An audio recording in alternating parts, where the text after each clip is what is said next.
As a kid growing up in the 1950s, the two highlights of the year were definitely Bonfire Night and the Sydney Royal Easter Show. I saved up for both by doing odd jobs and retrieving the deposit on soft drink bottles. My money went on bags of fireworks for Cracker Night, and at the Easter Show it went on sample bags, rides and some very weird sideshows. The first show was staged at Parramatta in 1823, a year after Sydney's landed gentlemen had formed the Agricultural Society of New South Wales, Parramatta at the time being the centre of colonial agriculture. By 1870, the Agricultural Society was growing, and so too was their annual exposition. It was a showcase of breeding stock, an opportunity to buy and sell, and, most importantly, a marketplace for new inventions in agriculture. In 1869, the Society had called Tally-Ho and relocated to a larger space at Prince Alfred Park, where they could bring the country to the city. They soon outgrew the park and commenced looking for a new home. By the 1880s, Australia was economically riding high, with record wool, beef and wheat exports, and a deal was struck for the Society to take a £10 a year lease on 40 acres of rough, scrubby land at Moore Park. In 1882, the first show was staged at what became the Sydney Showground. The first shows proved very popular with the public, who were keen to see the exhibits, especially the exotic animals, which included llamas, camels, alpacas and ostriches. By the 1920s, shows Weird and Wonderful had been added to the agricultural attractions. This was the era of spiritualism, freaks and wonders. Sydney couldn't get enough freakishness and craziness, and Sideshow Alley was born. Tent shows have a long history in Australia. Even before the 1850s gold rush, we were prepared to be taken in, offer up our pocket money and gawk at a headless lady or some improbable sight. Some of the early showmen certainly relied on suckers being born every minute. "Come and see the biggest mug in Australia," shouted the showman, and when you entered his tent, you saw your own reflection in a mirror. Another tantalisingly yelled, "Only sixpence to see the man eating fish!" And on entering the tent, there was indeed a man eating fish and chips. It was the curious, exotic and freakish that most punters wanted to see. "Here is Mexican Rose, the biggest, and according to the spruiker, the most beautiful woman ever exhibited. She was 343 kilos and had a sling and crane to move her in and out of the tent." On the other side of the alley was the mother and son billed as the world's fattest humans. Betty Broadbent, the tattooed lady, offered 460 designs, head to feet. Her largest was on her back, and it portrayed the Madonna and Child. Tam Tam, the strangest man alive, causing amazement in scientific circles. Very intelligent and religious, his skin is slowly turning white, and he is spotted like a leopard. £1,000, if not alive and genuine. Jojo, the dog-faced man. "Stand back, lady, he bites." There was a famous real dog too. Dan, billed as the largest dog in the world, was a massive St. Bernard. The showy, Les Short, had bought for £400 in Switzerland. There was also Wee Waller, the world's smallest trotter, and Wee Willie, the world's smallest racehorse. Piccadilly Circus must have been quite a sight. 6 little pigs that do everything except talk, the most wonderful animal act in the world.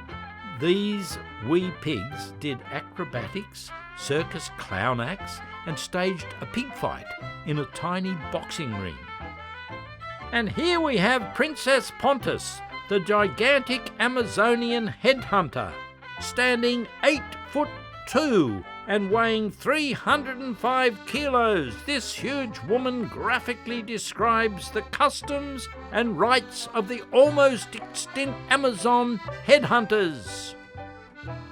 Exceptionally tall people, or very short people, were an attraction, with more than one being billed as the tallest person in the world. Lanky Bill from the Isle of Man was a towering 8'9" and claimed to have sold his body after he died to the Surgeons' Research Society of England for £1,000.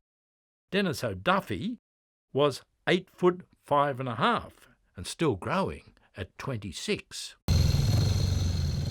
The roar of screaming motorbikes was also a drawcard, especially the female riders Pat Gamble and Jean Duke, Hell's drivers on the Motordome's Wheel of Death. Without a doubt, one of the most enduring attractions was the pygmy Ubangi from Central Africa. Brought to Australia, aged 30, by veteran showman Dave Meakin in 1949, she toured all over Australia as the tree-dwelling woman and pygmy princess.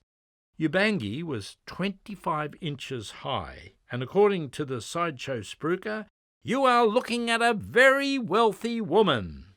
Other exotics included young Jang, the wild boy from Borneo, Indian mystic Chandra Abdullah, and his mysterious Indian rope trick. How did he do that? And Venetia, the snake charmer. Showies typically paid their performers 40% of the profits, which, in a good season, could be a considerable amount.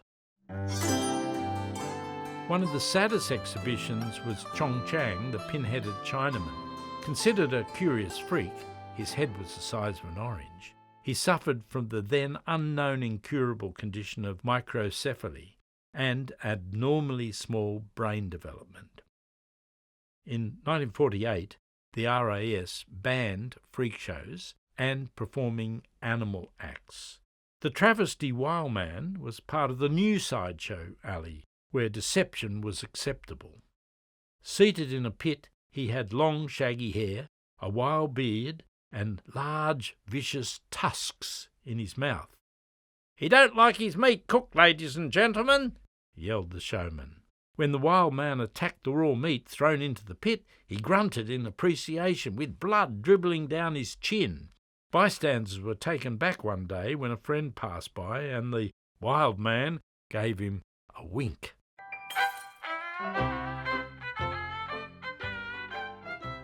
Anna John Budd was another curious show. Billed as Canada's living wonder, he was half man and half woman. From one side, a muscular, sinewy, developed man, and yet the other side revealed the aspects of a naturally formed woman. Proving there's a sucker born every minute, one of Sideshow Alley's biggest success stories was Madame Zena's Circus of Performing Fleas. Madam is the only female flea trainer in the world, and she has brought to Sydney over 200 clever fleas, to which Madam Zena would explain to the open-mouthed crowd, "Sydney fleas are lazy. I buy them sometimes, paying as much as 2 and 6 each. I get them from the King's Cross Picture Show and boarding houses, but they don't live long. They prefer to suck blood than jump through hoops, waltz and do my other tricks." The sound of the beating bass drum heralded the next session of Jimmy Sharman's boxing troupe. Established in 1911, it ran until 1971. The members of the troupe were experienced boxers, including the Aboriginal boxer Dave Sands, who was described as one of the greatest boxers never to have won a world title. Although most of the audience believed the fights were staged, there was usually some mug in the audience who thought he'd have a go and claim the £10 prize. Sometimes they did.